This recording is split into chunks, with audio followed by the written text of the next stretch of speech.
Conceive, believe, achieve. This is former UFC middleweight champion of the world, Michael Bisping. Paddy the Baddy here. You're listening to Combat Sports UK. And you're watching Combat Sports UK. About Jonas that really sort of rubbed you up the wrong way? It's not necessarily that it rubs you up the wrong way. We're just different people. Like Pablo was saying, we've done that 90-second show.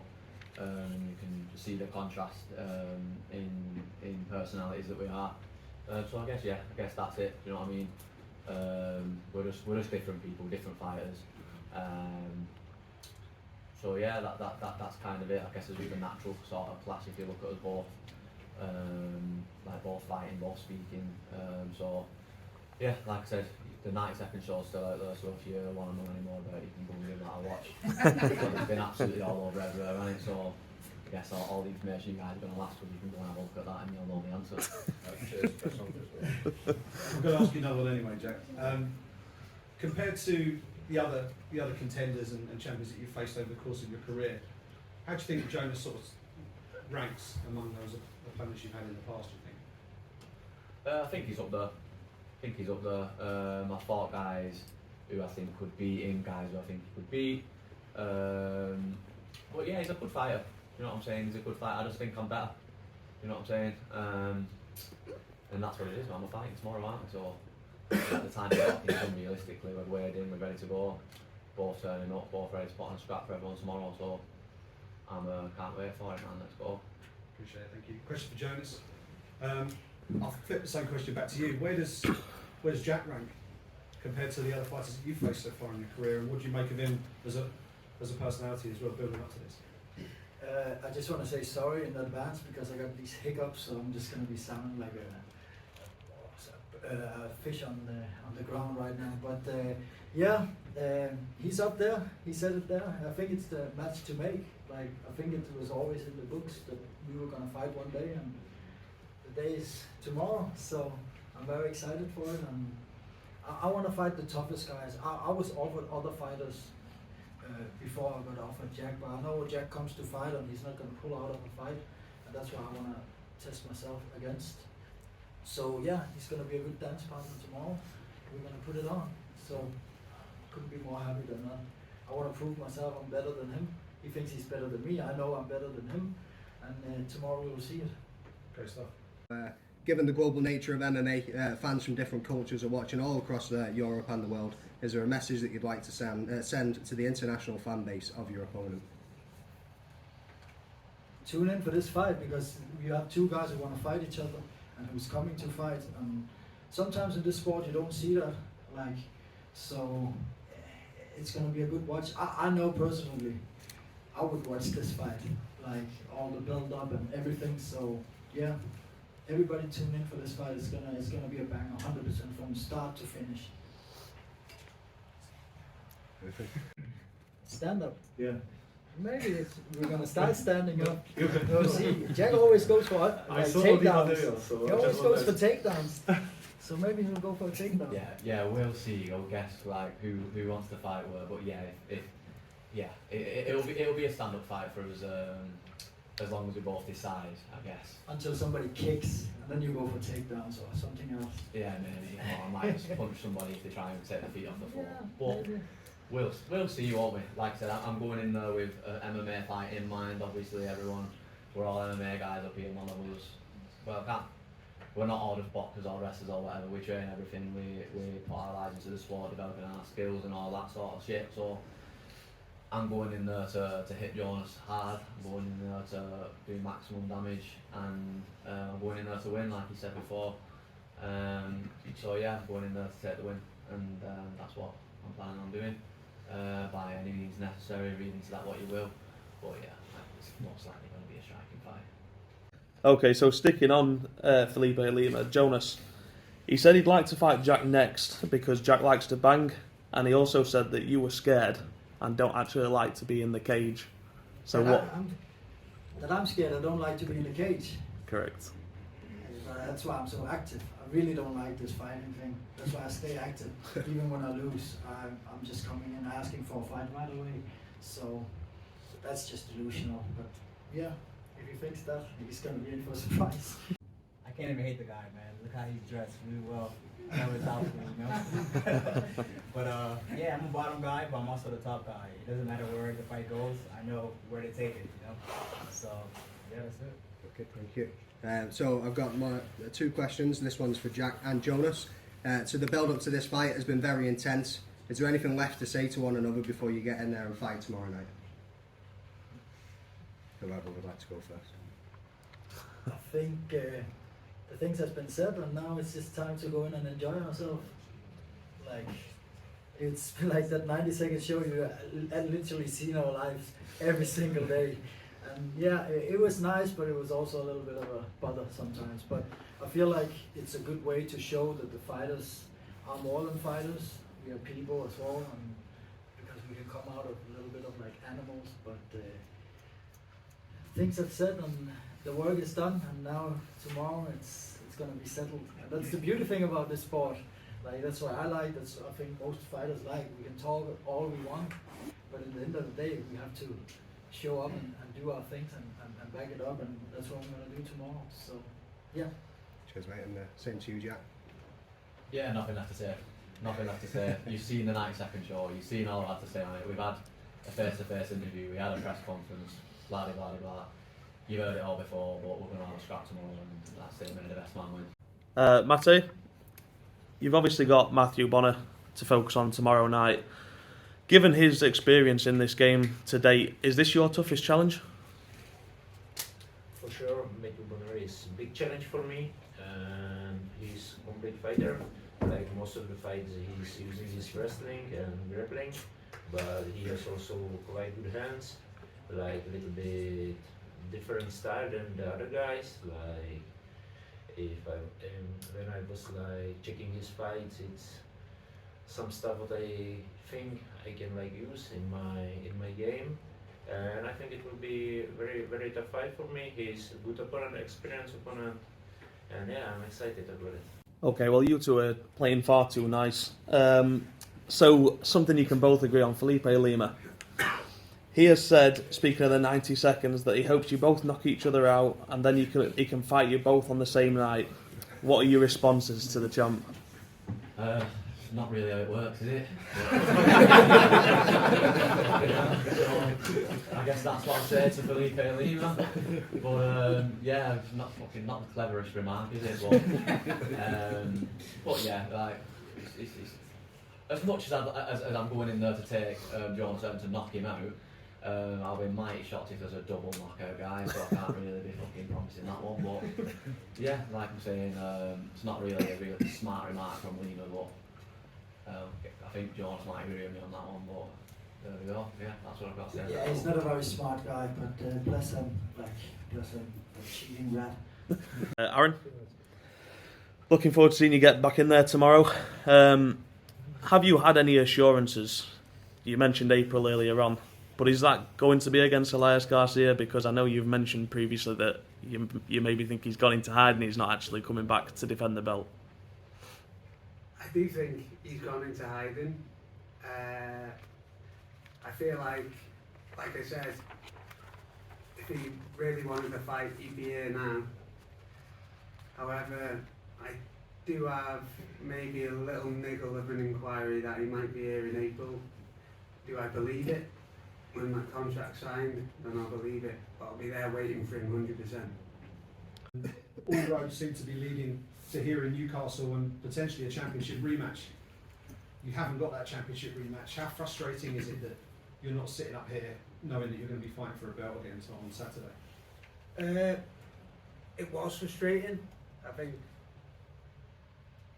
the way it happened was frustrating as well, but I've just got to put that to the back of my mind now and focus on what's ahead of me. I'm a fighter. This will be my 6th fight in 11 months, and I feel like flyweight is also a new division to Octagon, and if the champ isn't going to be active and represent it, it's up to me to carry that division. I'm the #1 ranked flyweight fighter, so it's important that I keep bringing the fights and bringing that entertainment for the division, for Octagon as well. And what's happened now with Garcia is done for now, but I had to take things into my own control, and I didn't want to wait out on the sideline. So I put myself out there again, and I'm planning on getting that rematch again in April. Brilliant. And one for, Yes. one for Matt Bonner. You've had a hell of a run over the last few years, obviously starting in particular with that run of fights through the pandemic, making it to the top of Cage Warriors, becoming a champion. You're on a new platform now with OKTAGON. Just interested to know how your experience under the new banner has been since you've signed, and your anticipation for the fight with Matty, who brings a unique skill set and a pretty unique wingspan to this fight. Yeah, I think there's two or three up there who's fought for Cage Warriors and OKTAGON now. I think there's two distinct ways. I think OKTAGON maybe separate themselves from some other organisations, and one is the scale in terms of the only the shows trying to push into the stadiums. In Germany there's 19,000 people there, that's an enormous amount of people, and I guess there's a lot of risk associated with booking these big stadiums, so good for OKTAGON for trying to do that. And the second thing is they really do try and push the athlete, the fighter. You know, this is why they're doing all these 90-second shows, and this is why they give you the mic at the end of the fight. You want to make the fight the star, and you want the star to bring the crowd with them. So I do think that's two things I really do appreciate. That I think OKTAGON do really well. In terms of Peñas, my opponent, he is a fantastic striker. A little bit of a mystery when it comes to his wrestling, his grappling. There's not many people who've been able to take him down to the floor, so very similar again to the last fight, where that's something that's going to have to be discovered when we're in there. But his wingspan is ridiculous. His arms are about as long as my legs. He's very tall, and he uses that size very well, so he's going to be a tricky opponent tomorrow. Brilliant. The last one from me for Stuart. It's number 1 versus number 2, I think, in the heavyweight rankings. Have you been told definitively you get yourself a big win on Saturday, that you'll be in there for the belt next? Yeah, it was kind of always assumed after the last fight that my next would be a title contenders fight, so it didn't matter really who it was. I'm not in any shows to be, filling up the card at the bottom of the card. Like after the last fight, I made it quite clear. I have no interest in being a prelim fighter. I'm not here to make up numbers. I'm here for the belt. Obviously, Adam is like one of the top heavyweights here. I personally think he would probably match up very well with Hatif. I think he'd probably beat him, which to me means this for me is a title fight. Obviously it'd be nice to have a big gold belt, and my check gets a little bigger when the title's involved. So for me, that's quite a big deal. So I'll get this one out of the way, get him done, then we'll move on to Hatif. I'm hoping with that, I'm thinking Germany this should be amazing. I fought in Germany before, it went well for me. Like I'm part German, my grandfather was German, so it'd be nice to go and fight. Some of my family can come. Some of the family I don't see very often have never seen me live. It'd be amazing. And I want to kind of lead the charge for the British fighters over here as well. I want to be the guy in London. I want to be the top guy, down south. I'm kind of hoping as OKTAGON goes on, it's not just going to be UK versus the world. I'd like to see some UK versus UK battles. I know the heavyweights are kind of tied up a little bit more, but I'd love a North versus South card. If we do a card in London, let's get some of these Northern boys down. If they've not got anyone for me, then I can provide one of my teammates heavyweight. Smash some Northern up. I think it'd be a fun card. I think a lot of people will get behind that. And so these soft Northerners.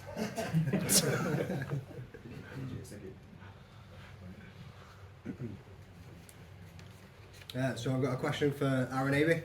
So Christopher said in the build-up to this fight that you like to break. Now that you're sitting here with him, is there anything you'd like to say regarding that comment? No, not really. I feel like, question my skill set, maybe question the way I fight, but questioning my mindset, I 100% know I'm unbreakable. There's been plenty of times in fights I've had to show it, but there's been much bigger opportunities in life where I've had to show my mindset. And I feel like you say that for one or two reasons, one, you're trying to motivate me to maybe do something I don't normally do, or two, you just haven't watched me and know about me. And I feel like I know who I am as a person, and I know I'll never quit, and I know I'll never be broken, and I'll always keep moving forward.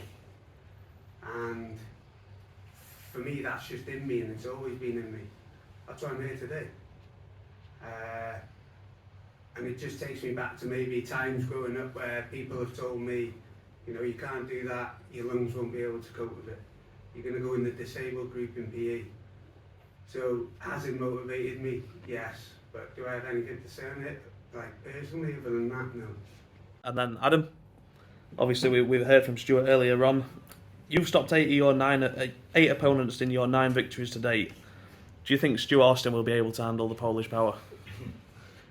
I think he is the most experienced guy with who I fight, and he is the next step to get the title shot with had a small, fake champ for me, and tomorrow will be I finish him or he finish me. So in response to that, Stuart, Adam just said there that he might get knocked out, you might get knocked out. Is this going to be a stand and bang affair? Well, if anyone's watched me, you know what I'm going to do. I'm going to throw him on his back. There's very few people in the world I can't take down. If I need to strike with him, I will. But at some point, if he wants to come forwards, I want to go forwards. And if we're both walking forwards, we're going to go chest to chest. Most heavyweights like to come forwards, putting pressure on, either throwing bombs or looking for big takedowns. As far as I'm concerned, I go forwards, he goes forward, that means we're wrestling. If we're wrestling, I only see it going one way, really, I really do. I don't mind, I'll pull guard, I believe in my grappling that much. I've got really, really proven and seasoned grappling. He's a decent guy, don't get me wrong. But I know my game and I believe in it. He knows what I'm going to do, I know what he's going to do. It's one of those ones, we're going to see who can enact our game. He's going to try and strike with me, I'm going to try and push the pace and chase him down, and I think in the long term, when you 8 finishes is great, but I've been to it. I've been 5 rounds, 5 fights, 1 decisions of that. I've finished people I've got submissions, knockouts. I've got a really, really diverse skill set. So with heavyweights, I might throw and land a shot, and I might hurt him by accident. We all carry good power. He's a big guy. Osama, I've put people to sleep before. What will happen will happen. I'm not trying to control the fight too much. I kind of allow it to go where it's going to go, and just apply pressure constantly. And the plan is apply pressure until he breaks. Christopher, obviously we've heard from Aaron. You two have both had difficult past and things that have gone on. How difficult is it, to push forward when you've had the kind of hardships that you guys have had? And secondly, how important does it show that the sport of MMA is to guys to the pair of you? First and foremost, not just MMA guys have depression and have a tough life. Everyone has a tough life, But at the end of the day, it's we're both fighters. I respect him for coming into the cage, and I also come in the cage as well. So I'm gonna put my hands on him, and I'm also gonna be good on the ground and wrestle, So I don't know how he's gonna beat me. The guys that he fought were strikers. I'm a wrestler, I'm a disciplined guy. I fought high-level guys in America, and I know I'm going to fight for the belt during April, or whenever Garcia decides to fight. And then last one for me for Jack.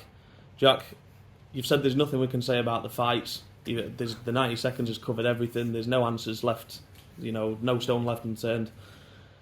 When you walk into a barber's, mate, what do you ask for?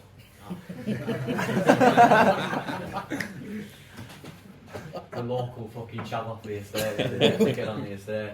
Nah, my mate cuts my hair, man. He's cut my hair. It's like a training partner, man. He's cut my hair, so if anyone's got a problem, man, you can go and see him. But nah, man, I've had it since I can remember. There's no real reason why I've got the haircut. I'm not there's no special reason. I forget I have it. I see myself on camera and that sometimes. And I'm thinking, what the fuck's that? You know what I mean? Yeah, it is what it is. Like I said, I've never not had it really. I've had it since I was a kid, just grew that way I guess, and my mum just cursed me with it, so There's that one answered. Thank you, mate. That's it for me.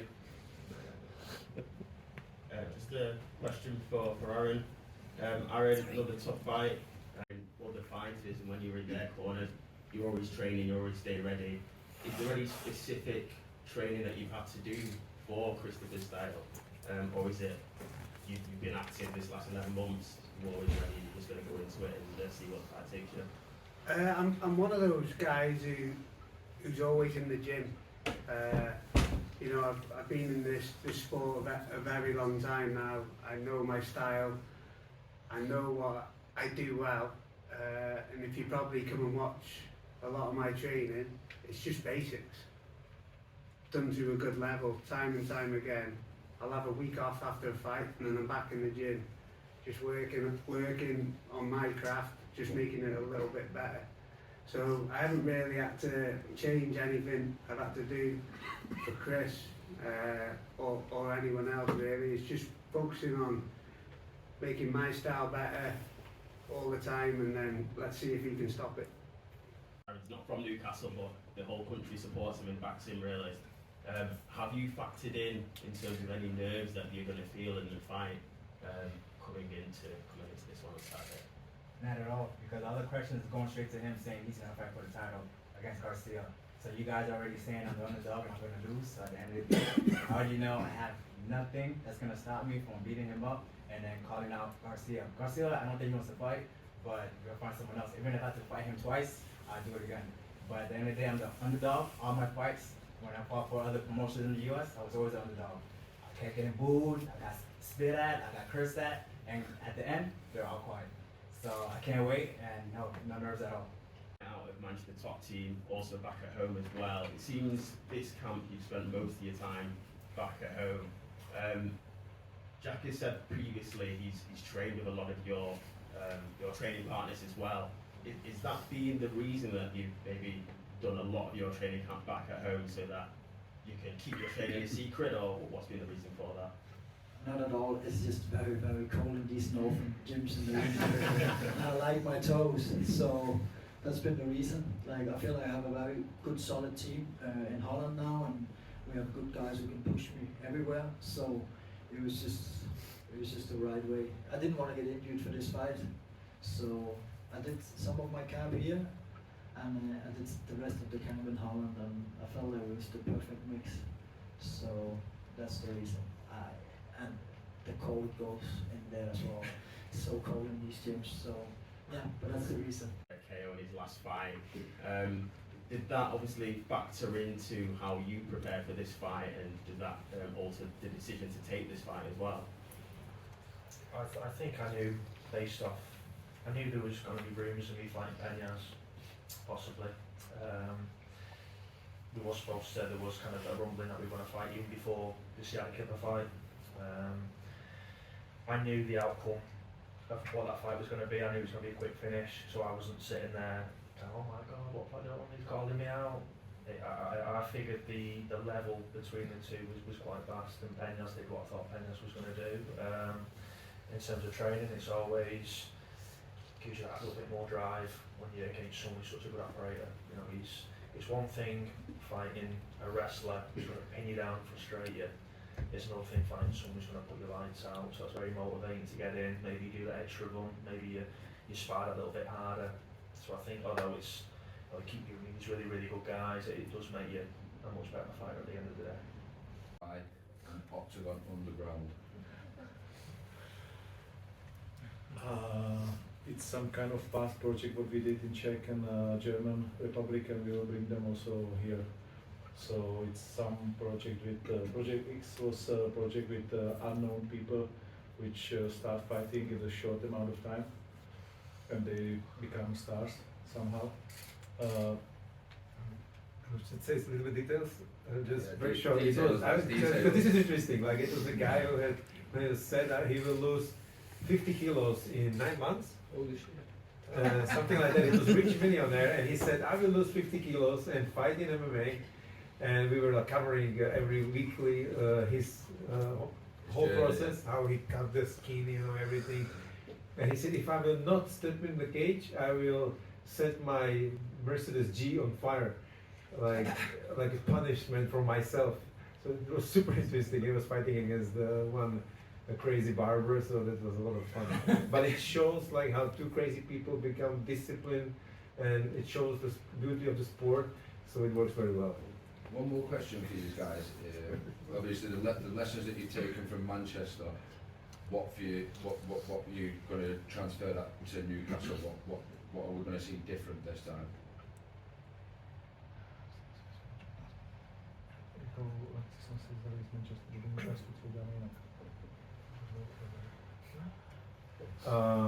Yeah, definitely like many details that I can talk long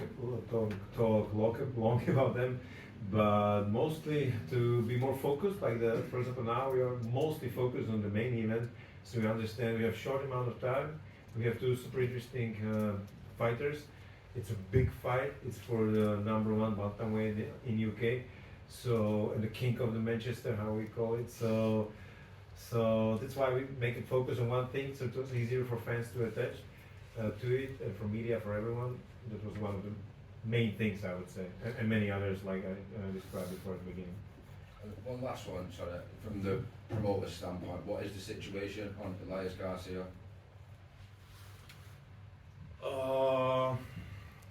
Yeah. We have to ask him. Actually, like, you can back me only once. So, Get in touch, Elias.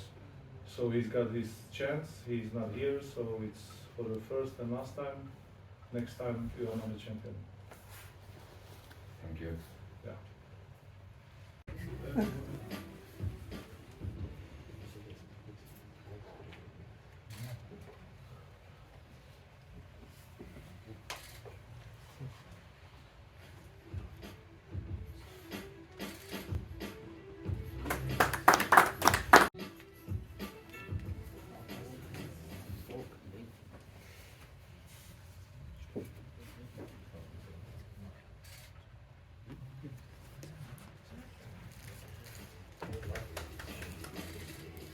That is our co-main event, ladies and gentlemen.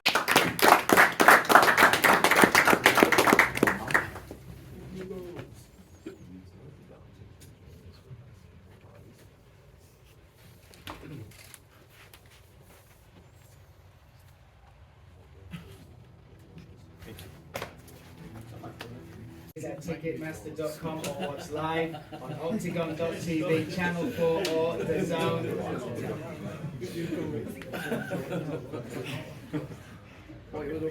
Come on, boys, we want something.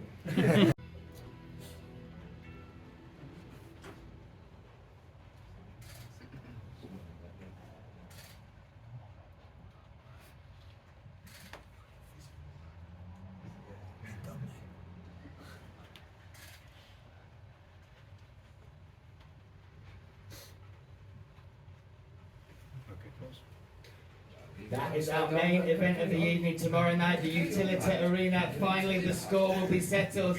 Jack Cartwright, Jonas Magard. Go on, boys.